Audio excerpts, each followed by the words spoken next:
Hello दोस्तों। तो स्वागत है आपका आपके यूट्यूब चैनल यूथ एजुकेशन में।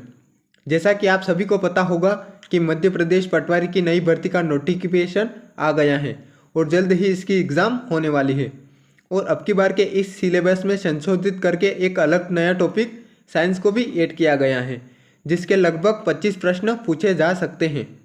तो इसीलिए आज से हम शुरू करने वाले हैं साइंस के 1000 टारगेट सीरीज क्वेश्चंस, जो कि पटवारी के पेपर में आपके लिए बहुत ही ज़्यादा हेल्पफुल रहेंगे।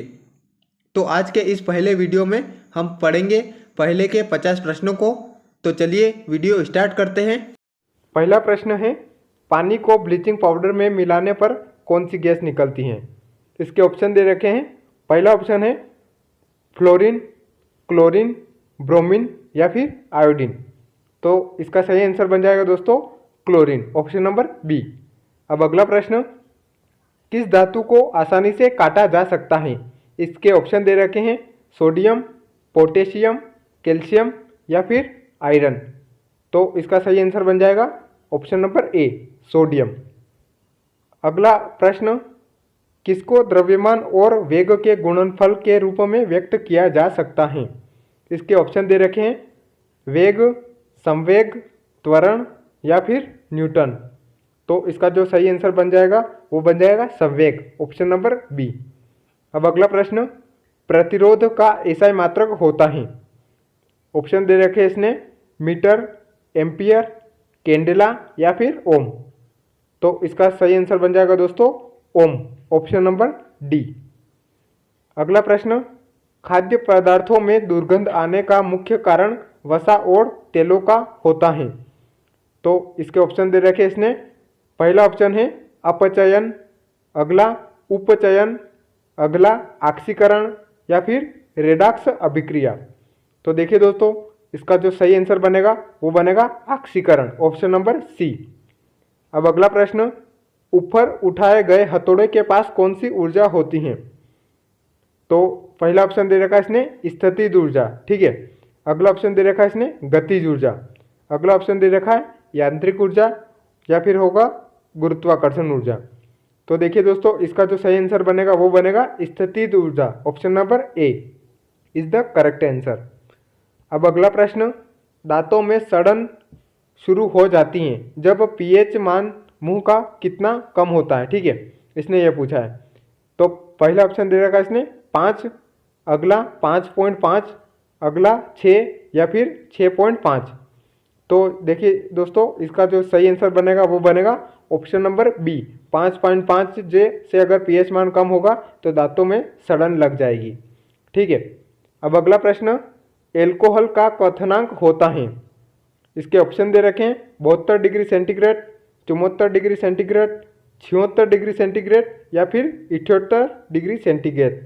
तो इसका जो सही आंसर बनेगा वो बनेगा 78 डिग्री सेंटीग्रेड, यानी कि ऑप्शन नंबर डी। बढ़ते हैं अगले प्रश्न पर। अगला प्रश्न है, ओजोन के एक अणु में कितने परमाणु होते हैं? इसके ऑप्शन दे रखे इसने 1, 2, 3 या फिर 4। तो देखिए दोस्तों, इसका जो सही आंसर बनेगा वो बनेगा 3, ऑप्शन नंबर सी। ओजोन के एक अणु में 3 परमाणु होते हैं। अगला प्रश्न है, खाद्य पदार्थों का ऑक्सीकरण होने से रोकने के लिए कौन सी गैस का उपयोग किया जा सकता है? ठीक है, तो इसके ऑप्शन दे रखे इसने hydrogen gas, nitrogen gas, helium gas या फिर लिथियम गैस। तो देखिए दोस्तों, इसका जो सही आंसर बनेगा वो बनेगा nitrogen gas, option number B. अगला प्रश्न, प्रोपेन का आणविक सूत्र होता है? ठीक है, इसने ऑप्शन दे रखे हैं C4H10, C5H12, C3H8 या फिर C6H14। तो इसका जो सही बन जाएगा वो बन जाएगा C3H8, option number C is the correct answer. अगला प्रश्न, गति का पहला समीकरण किसके बीच संबंध को दर्शाता है? ऑप्शन दे रखे इसने वेग और समय या फिर वेग और दूरी या फिर वेग और संवेग या फिर वेग और द्रव्यमान। तो इसका जो सही आंसर बन जाएगा वो बन जाएगा ऑप्शन नंबर ए, वेग और समय, ठीक है। गति का पहला समीकरण वेग और समय के बीच संबंध को दर्शाता है। अब अगला प्रश्न, जब मैग्नीशियम रिबन हवा में जलाया जाता है तो कौन सा यौगिक उत्पन्न होता है? इसके ऑप्शन दे रखे हैं। पहला ऑप्शन दे रखा है इसने मैग्नीशियम क्लोराइड, अगला ऑप्शन दे रखा है इसने मैग्नीशियम डाइक्लोराइड, अगला ऑप्शन दे रखा है इसने मैग्नीशियम ब्रोमाइड, अगला ऑप्शन दे रखा है इसने मैग्नीशियम ऑक्साइड। तो देखिए दोस्तों, इसका जो सही आंसर बनेगा वो बनेगा magnesium oxide, option number D. ठीक है, अगला प्रश्न है वाहनों की हेडलाइट में प्रयुक्त दर्पण कौन सा होता है? ऑप्शन दे रखे हैं इसने उत्तल दर्पण, अवतल दर्पण, समतल दर्पण या फिर पारदर्शी दर्पण। तो इसका सही आंसर बन जाएगा ऑप्शन नंबर बी, अवतल दर्पण। बढ़ते हैं अगले प्रश्न पर। अगला प्रश्न है गति के दूसरे समीकरण द्वारा किसके बीच संबंध दर्शाया जाता है? ठीक है, तो इसने ऑप्शन दे रखे हैं दोस्तों। पहला ऑप्शन है स्थान और चाल, स्थान और दूरी, स्थान और समय या फिर स्थान और द्रव्यमान। तो इसका जो सही आंसर बन जाएगा वो बन जाएगा ऑप्शन नंबर सी, स्थान और समय। देखिए दोस्तों, अभी हमने पढ़ा था कि गति के पहले समीकरण में किसके बीच समय मतलब जो संबंध होता है वो होता है वेग और समय के, और अब इसने पूछा है गति के दूसरे समीकरण में किसके बीच संबंध होता है, तो ये ध्यान रखना आपको स्थान और समय के बीच में। बढ़ते हैं अगले प्रश्न पर। अगला प्रश्न है अपच का इलाज करने के लिए किस प्रकार की दवा का प्रयोग किया जाता है? इसके ऑप्शन दे रखे हैं एंटीबायोटिक, एंटासिड, एंटीपायरेटिक या फिर एनाल्जेसिक। ठीक है, तो इसका जो सही आंसर बन जाएगा वो बन जाएगा ऑप्शन नंबर बी, एंटासिड। ठीक है, अगला प्रश्न गति के अनुरूप वस्तु की किस ऊर्जा में वृद्धि होती है? इसके ऑप्शन दे रखे हैं स्थितिज ऊर्जा, गतिज ऊर्जा, यांत्रिक ऊर्जा या फिर गुरुत्वीय ऊर्जा। तो जो इसका सही आंसर बनेगा वो बन जाएगा गतिज ऊर्जा, ऑप्शन नंबर बी। अब अगला प्रश्न हीरे के कार्बन परमाणु के बाहरी कक्ष में मुक्त इलेक्ट्रॉनों की संख्या कितनी होती है? इसके ऑप्शन दे रखे हैं 2, 3, 1 या फिर 0। तो देखिए दोस्तों, हीरे के जो कार्बन रूप होता है उसमें मुक्त इलेक्ट्रॉनों की संख्या होती है वो होती है 0, ऑप्शन नंबर डी। अब अगला प्रश्न नाइट्रोजन परमाणु में उपस्थित न्यूट्रॉनों की संख्या होती है? इसके ऑप्शन दे रखे हैं। पहला ऑप्शन है 7, अगला ऑप्शन है 5, अगला ऑप्शन दे रखा है इसने 6 और अगला ऑप्शन दे रखा है इसने 3। तो इसका जो सही आंसर बनेगा वो बन जाएगा ऑप्शन नंबर ए, 7। ठीक है, अब अगला प्रश्न आधुनिक आवर्त सारणी में तत्वों को के आधार पर सुव्यवस्थित किया गया है? इसके ऑप्शन दे रखे इसने। पहला ऑप्शन है परमाणु भार में वृद्धि, परमाणु भार में कमी, परमाणु संख्या में वृद्धि या फिर परमाणु संख्या में कमी। तो देखिए दोस्तों, इसका जो सही आंसर बनेगा वो बन जाएगा ऑप्शन नंबर सी, परमाणु संख्या में वृद्धि। अब अगला प्रश्न विद्युत प्रवाह को मापने के लिए किस यंत्र का उपयोग किया जाता है? ऑप्शन दे रखे इसने वोल्टीमीटर, एमीटर, ओडोमीटर या फिर इनमें से कोई नहीं। तो इसका जो सही आंसर बनेगा वो बन जाएगा ऑप्शन नंबर बी, एमीटर। अब अगला प्रश्न भोजन को पचाने के लिए निम्न में से किसकी अधिक आवश्यकता होती है? ऑप्शन दे रखे इसने पानी, खनिज, एंजाइम या फिर वायु। तो देखिए दोस्तों, इसका सही आंसर बनेगा पानी, ऑप्शन नंबर ए। भोजन को जो पचाने के लिए अधिक जो आवश्यकता होती है वो होती है पानी की। ठीक है, अब अगला प्रश्न पादप कोशिकाओं में कौन सा सेल ऑर्गेनल पाया जाता है? ऑप्शन दे रखे इसने गुणसूत्र, माइटोकॉन्ड्रिया, प्लास्टिक या फिर राइबोसोम।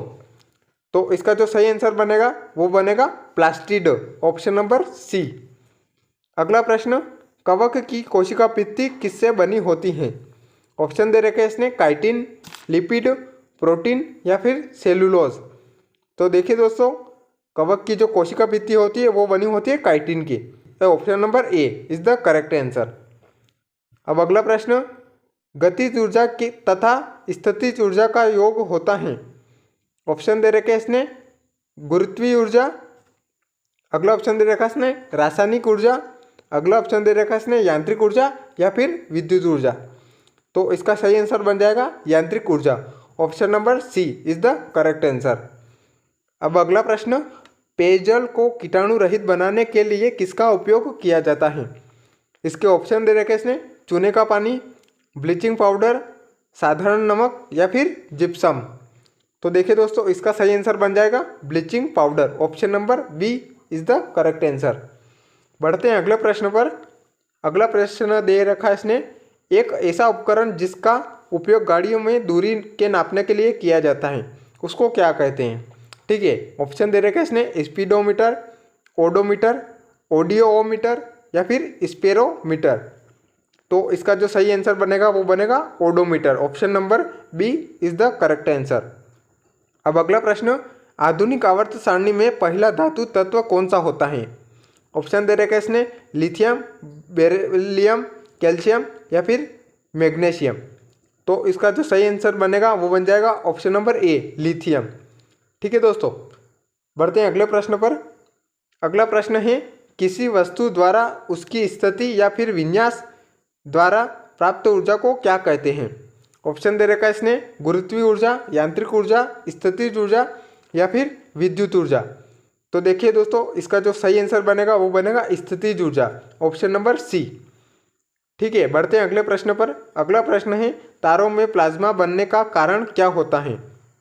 ऑप्शन दे रखे इसने निम्न तापमान, उच्च तापमान, ए और बी दोनों, यानी कि निम्न तापमान और उच्च तापमान दोनों होते हैं, या फिर होता है इनमें से कोई नहीं। तो इसका जो सही बनेगा वो बनेगा ऑप्शन नंबर बी उच्च तापमान। अब अगला प्रश्न, CO2 में कार्बन की प्रतिशत मात्रा कितनी होती है? यानी कि कार्बन डाइऑक्साइड में कार्बन की प्रतिशत मात्रा कितनी होती है? ऑप्शन दे रखे इसने 24.3, 25.3, 26.3 या फिर 27.3। तो इसका सही आंसर बन जाएगा 27.3%। ठीक है, अब अगला प्रश्न, सूखी बर्फ को किस नाम से जाना जाता है? ऑप्शन दे रखे इसने ठोस कार्बन डाइऑक्साइड, ठोस कार्बन हाइड्रोक्साइड, ठोस कार्बन मोनोऑक्साइड या फिर ठोस कार्बन डाइहाइड्रोक्साइड।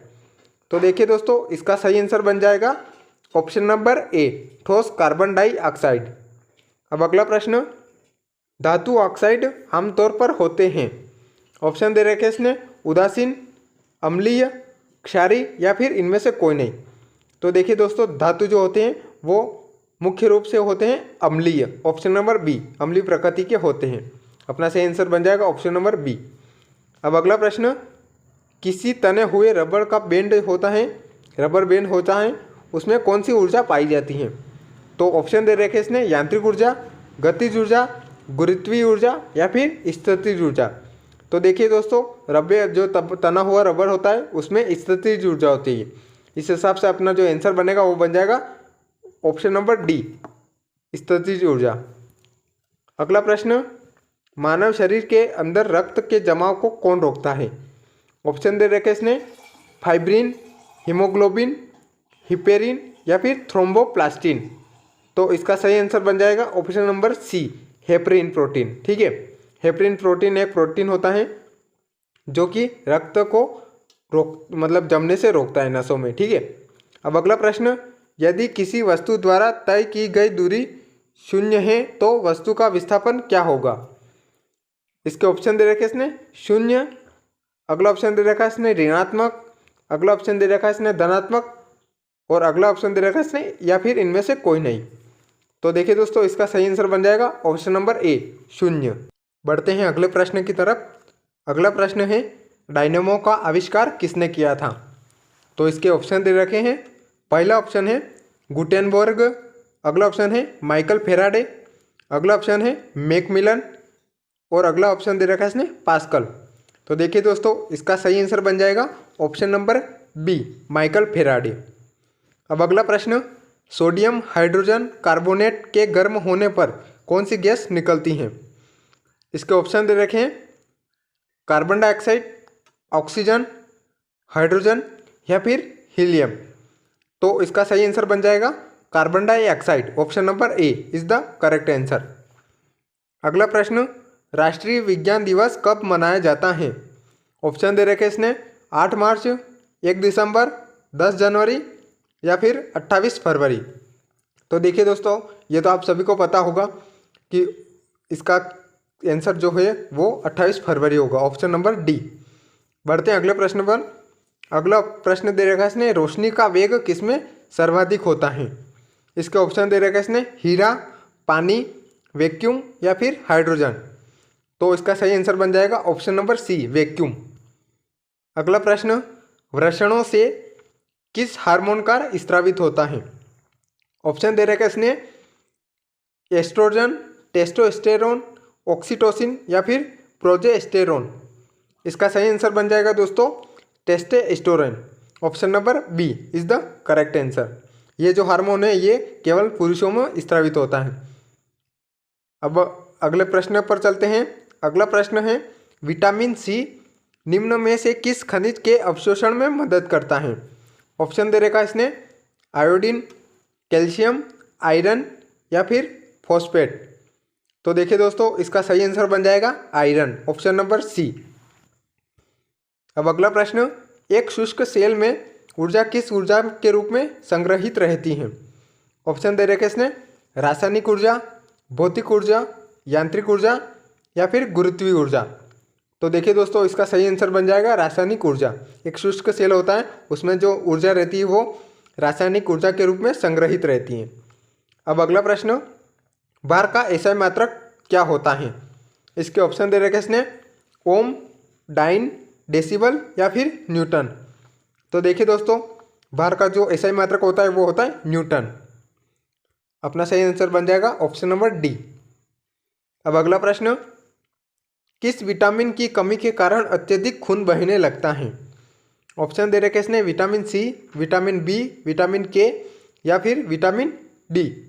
तो देखिए दोस्तों इसका ऑप्शन सही आंसर बन जाएगा ऑप्शन नंबर सी, विटामिन के।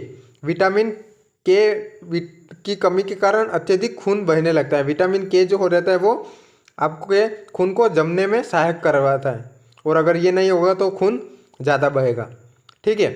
अब अगला प्रश्न, धातु के तार में विद्युत प्रवाह किसके प्रवाह के कारण होती हैं? ऑप्शन दे रखा है इसने, इलेक्ट्रॉन, प्रोटॉन, आयरन या फिर न्यूट्रॉन। तो देखिए दोस्तों इसका सही आंसर बन जाएगा electron. Option number A is the correct answer. धातु के जो तार होते हैं उसमें इलेक्ट्रॉन के कारण ही विद्युत प्रवाह होती हैं। अगला प्रश्न, वायुमंडल में पराबैंगनी किरणों को किसके द्वारा अवशोषित किया जाता है? ऑप्शन दे रखे इसने, ऑक्सीजन, नाइट्रोजन, ओजोन या फिर हीलियम। तो देखिए दोस्तों आप सभी को पता होगा कि सूर्य से निकलने वाली पराबैंगनी किरणें होती हैं तो वो जो हमारे एटमॉस्फेयर में ओजोन लेयर होती है उसके द्वारा अवशोषित कर ली जाती हैं। तो इसका आंसर बन जाएगा ऑप्शन नंबर सी, ओजोन। अब अगले प्रश्न पर चलते हैं। अगला प्रश्न है, प्रकाश के वेग को सबसे पहले किसने मापा था? तो इसके ऑप्शन दे रखे इसने, गैलीलियो, रोमर, स्टाइल या फिर न्यूटन ने। तो देखिए दोस्तों इसका सही आंसर बन जाएगा रोमर। Option number B is the correct answer. बढ़ते हैं अगले प्रश्न पर। अगला प्रश्न है, वेग में परिवर्तन की दर को क्या कहा जाता है? ऑप्शन दे रखे इसने, त्वरण, चाल, दूरी या फिर विस्थापन। तो देखिए दोस्तों इसका सही आंसर बन जाएगा त्वरण। आपने पढ़ा होगा कि वेग में परिवर्तन की दर को त्वरण कहते हैं। ठीक है। अब अगला प्रश्न, और ये इस वीडियो का आखिरी प्रश्न है, सबसे कठोर प्राकृतिक पदार्थ कौन सा होता है? तो इसका ऑप्शन दे रखे इसने, प्लेटिनम, हीरा, सोडियम या फिर पारा। तो जो इसका सही आंसर बनेगा वो बनेगा ऑप्शन नंबर बी, हीरा। सबसे कठोर जो पदार्थ होता है वो होता है हीरा। तो ठीक है दोस्तों, आज के लिए बस इतना ही। मिलते हैं इसी सीरीज़ के अगले वीडियो में, जिसकी लिंक इसी वीडियो के डिस्क्रिप्शन बॉक्स में दी गई है। Please watch it. और हाँ, अभी तक आपने इस चैनल को सब्सक्राइब नहीं किया है तो प्लीज़ पहले सब्सक्राइब करें ताकि अगले आने वाले वीडियो की इन्फॉर्मेशन आपको समय पर मिल सके। इसी के साथ वीडियो अगर अच्छी लगे तो लाइक, कमेंट्स और अपने फ्रेंड्स के साथ शेयर भी करें। जय हिंद, जय भारत।